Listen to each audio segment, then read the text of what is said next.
All right, guys, this show is as interesting as you guys make it, so please keep it coming. I have a question. Sure. I asked other rabbis this question, and I think I know the answer.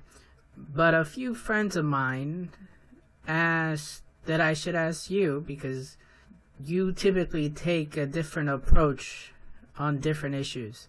Uh-huh. And the question is on caviar. Fish eggs. I know some are kosher, the red caviar, but that's not really known as caviar. Is caviar the black caviar, the caviar that comes from sturgeon, is that caviar kosher? Or is sturgeon kosher? Now, that's a very interesting question. I actually researched this issue a few years back. I never made it into a video, though. But I'll tell you, the vast majority of rabbis, like you probably already know, will tell you that it's not kosher. And not just sturgeon. They'll say the same thing with swordfish and other similar type fish. However, this is not how we learn Jewish law here.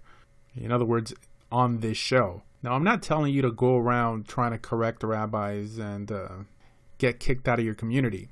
But I really try to take your question seriously. And I try to give you a serious answer. In other words, serious according to Jewish law. I'm not just going to respond because everyone else responds a certain way. And only because everyone fails to think in this area or apply the rules that we've been given in Isser V'Heter, or suspend the rules that we've been given. Friends, don't expect me to do that. All right. Is sturgeon kosher? Or is caviar kosher?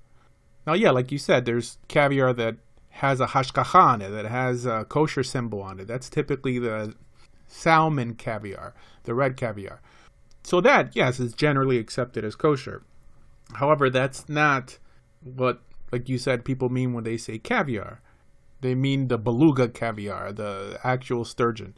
And this has been a point of controversy in the Jewish world. Not so much here. For example, the Rambam doesn't prohibit it. Shulchan Aruch doesn't prohibit it. So the question is, when did the prohibition actually begin? Well, it began with the Ramban.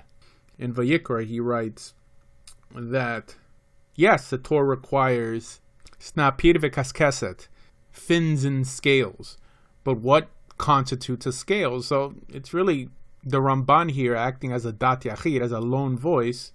He says, based on how he interprets Tosefta, because if I remember correctly, in the Tosefta, it uses the word livush, that the scales are almost like a garment on the fish, and garments are to be removed, right, easily. So sturgeon have scales and they have fins. So yes, they meet the Torah's requirement and even Chazal's requirement for being a kosher fish. But according to the Ramban's requirement, it fails because according to the Rambam, these scales have to be able to be removed. That the scales have to be able to be removed with a stroke in one direction quite easily. And the scales on a sturgeon, if you try to remove them for sure in one direction, you end up peeling the skin. Now, the truth is, the Ramban is not a posek. Okay? He was only giving his opinion. Now, the Ramah does hold like the Ramban, but Shulchan Aruch and Mishneh Torah nor Chazal bring that as a prerequisite. And there's many communities in Europe and Turkey and Italy that have a tradition of eating not just sturgeon, even swordfish, because according to the halakha, to the Rambam, to the Machaber, to the Shulchan Aruch, there's nothing wrong with swordfish either. But according to the Ramban, there is, because he took it upon himself to classify what the notion of kaskeset is and is not, i.e. the notion of scales. Now, there are a handful of rabbis who disagree with the Ramban's position here. One that comes to mind is Rabbi David C. Hoffman, the Malamed Lechoil. He says that he doesn't, nor should people be expected to hold by this position of the Ramban, that this is just the Ramban's opinion. Also, in terms of contemporary rabbis, one of the most influential rabbis in my life, Rav Herschel Schechter, the posek for the OU, he's also one of the Rosh Hashivas of YU. he holds in the same manner and fully accepts the eating of swordfish. And actually his teacher, the Rav, Rabbi J.B. Soloveitchik, also felt the same way on the Ramban and anyway making it difficult or prohibiting these types of fish. But I think the clearest opinion out there was brought down by the Nota B'Yehuda. So the Nota B'Yehuda actually mentions a fish like the sturgeon.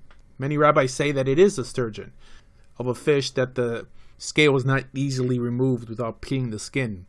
It's like a bony type scale.